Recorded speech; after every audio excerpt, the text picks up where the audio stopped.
నమః శివాభ్యాం. శివస్వరూపులైన ఇరువురికి నమస్కారం. అమ్మవారిని పార్వతిని చూడండి. నేను అక్కడ కూర్చున్నంతసేపు, నన్ను పిలవకుండా ఉన్నంతసేపు నేను చూస్తూ ఉన్నా. ఇప్పుడు మీరంతా అదృష్టవంతులు, మీకు కనపడుతున్నారు, నాకు కనపడడం లేదు. వాళ్ళు ఆ పిళ్ళారయ్య స్వామి గుడి మీద ఎదురుగా శివపార్వతుల విగ్రహాలు ఉన్నాయి, గమనించండి ఎంత అందంగా ఉన్నాయి. ఇద్దరు ఇలా అభయహస్తం ఇద్దు ఎంత అందంగా బంగారపు రంగులో మెరిసిపోతున్నారండి. అందుకే నన్ను ఇక్కడ ఘనపాటి గారు పిలిచే వరకు అక్కడ కూర్చుని ఆయనకి నమస్కారం చేసుకుంటూ కూర్చున్నాను. నేను నీ గురించే మాట్లాడుతున్నానయ్యా, take care of myself అని. మరి ఎవరు ఆయన చూసుకోకపోతే ఎవడు చూసుకుంటాడు?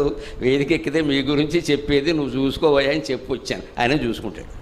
శివస్వరూపంలో శివపార్వతుల్లో ఒక ప్రత్యేకత ఏమిటంటే అర్ధనారీశ్వరులు అని వాళ్ళనే ఎందుకన్నారు అంటే ఇద్దరికీ పేర్లు కూడా ఒకటే, కొత్త పేరు ఏం లేదు. శివ అంటే ఈయన, శివ అంటే ఆవిడ. భవ అంటే ఈయన, భవానీ అంటే ఆవిడ. శర్వ అంటే ఈయన, శర్వాణి అంటే ఆవిడ.